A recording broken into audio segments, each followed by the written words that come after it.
Bonjour tout le monde, c'est Maëva, j'espère que vous allez bien. Je suis désolée car aujourd'hui je ne vais pas pouvoir vous montrer ma tête car j'étais malade. Mais j'ai quand même une bonne nouvelle, je passe en 5e année d'école vétérinaire. Aujourd'hui le sujet est le matériel dont vous allez avoir besoin pour pouvoir vous occuper de Pompon. Je vous invite, si vous ne l'avez pas déjà fait, à vous abonner, à liker et à commenter la vidéo si elle vous plaît, mais aussi à nous suivre sur Parcours Médecin ou sur Vetsunette Maëva sur Instagram où je vous parle de mon quotidien d'étudiante vétérinaire. Bon visionnage!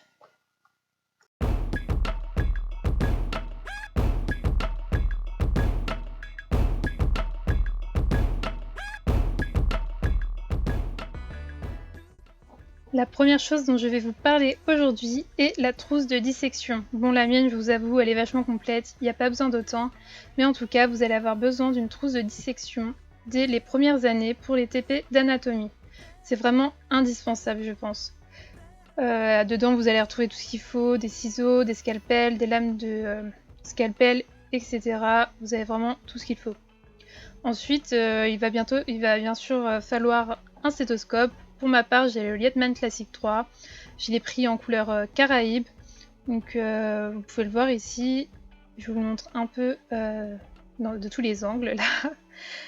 Et une petite particularité aussi que je vous conseille de faire, c'est de rajouter votre prénom dessus.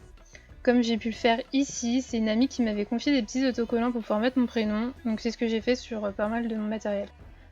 Ensuite, vraiment indispensable dès les premières années d'études, c'est les blouses blanches. Vous allez vous en servir pour pratiquement tous les TP. Personnellement, je conseille d'en avoir au moins 2, puisque par exemple, quand vous allez aller en anatomie, si vous vous retrouvez avec plein de sang sur votre blouse, c'est pas fou. Comme là sur cette photo, on est en dissection, donc c'est pas foufou. Et pareil, vous n'avez pas mélangé une blouse avec les blouses de microbiologie par exemple. Ensuite, il y a pas mal d'enseignants qui nous demandent de porter des surchaussures, donc c'est ce que vous voyez là à l'écran. C'est tout simplement pour éviter de salir l'intérieur des salles. Donc prévoyez-en, vous pouvez en acheter à la pharmacie, tout comme les blouses, vous pouvez aussi acheter à la pharmacie de l'école, mais si vous pouvez en trouver ailleurs à moins cher, bah c'est mieux. L'alternative aux surchaussures, ça va être d'avoir des chaussures de rechange comme là des Crocs dont je me sers pour aller en chirurgie à l'école. J'aime bien ça, c'est plutôt pratique. Après, il y a d'autres modèles que vous pouvez trouver ailleurs, d'autres types de chaussures. Moi, j'ai opté pour des Crocs. Ensuite, vous allez avoir aussi besoin de gants. Donc moi, je vous conseille d'acheter vos boîtes de votre côté, puisque la pharmacie, je trouve que c'est assez cher. Bien sûr, faites attention si vous êtes allergique au latex, prenez des gants spéciaux. Et aussi faites attention à la taille, veillez à ce que ça soit la bonne taille, comme ici avec mes gants, pour moi. Certains enseignants vous fournissent les gants, mais pas tous, donc je vous conseille quand même d'en avoir de côté.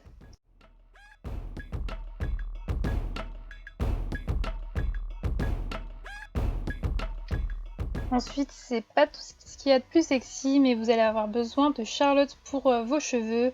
Ça évite de contaminer par exemple en chirurgie.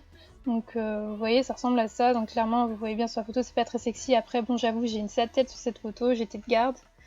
Mais voilà, vous allez avoir besoin de ça. Ensuite, l'alternative, c'est aussi d'avoir un calot de chirurgie.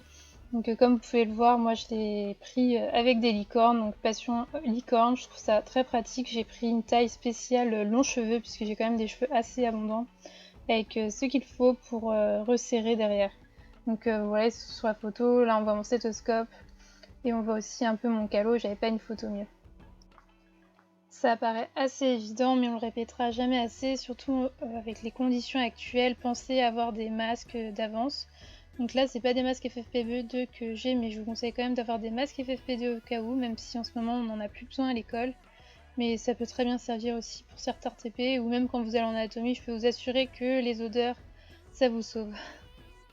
Vous allez avoir besoin, dès que vous commencerez les TP, de propédeutique de thermomètre. Donc moi j'ai deux types de thermomètres, un thermomètre flexible de petite taille pour les petits animaux et un plus rigide pour les grands animaux. J'ai pris deux tailles différentes tout simplement parce qu'ils n'ont pas la même anatomie et je trouve ça plus confortable pour eux. Toujours nécessaire dès les TP de propédeutique afin de réaliser des examens cliniques, un hammer ou un marteau, ce que je tiens dans la main là, ainsi qu'un pleximéteur. Donc ça permet de réaliser des percussions, donc d'évaluer la douleur mais aussi les sons qui sortent des organes pour savoir un peu la consistance, est-ce que c'est un organe dur, est-ce qu'il y a de l'air, etc. Vous allez avoir aussi bien évidemment besoin de quelque chose pour mesurer les constantes.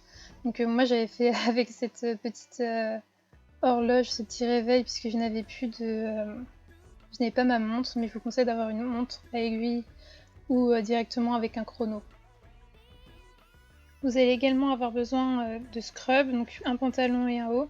Je vous conseille d'avoir 2 exemplaires puisque vous avez besoin de vous changer pour les cliniques, etc., même pour les chirurgies. Donc voilà ce que ça donne en photo. Donc mon scrub bordeaux, j'ai aussi le scrub bleu. Puis certains se contentent de la blouse blanche, mais moi pour aller en TP de propédeutique ou même pour aller en clinique des ruminants, je préfère avoir une combinaison de travail, donc une cotte. Je trouve ça plutôt pratique, notamment pour se rouler dans le caca, on va dire ça, comme on peut voir sur le photo quand on se met à genoux. Enfin, il va vous falloir des bottes. Comme vous pouvez voir, c'est quand même assez sale. J'ai pas nettoyé du coup, mais vous pouvez voir que c'est plutôt pratique du coup pour se protéger. Là, je vous ai surtout parlé du matériel pour les TP, mais il faut aussi prévoir d'avoir un ordinateur, de quoi prendre des notes et ranger vos cours, et surtout prévoir un budget livre, puisque c'est quand même assez conséquent. Vous allez quand même trouver, vous pouvez avoir moyen en fait de racheter des livres aussi auprès d'anciens élèves, pareil pour le matériel. Et je vous avertis aussi qu'il est compliqué de trouver des bottes femmes de petite taille en Slovaquie. Je vous remercie d'avoir regardé cette vidéo, je vous souhaite une bonne rentrée et à la prochaine.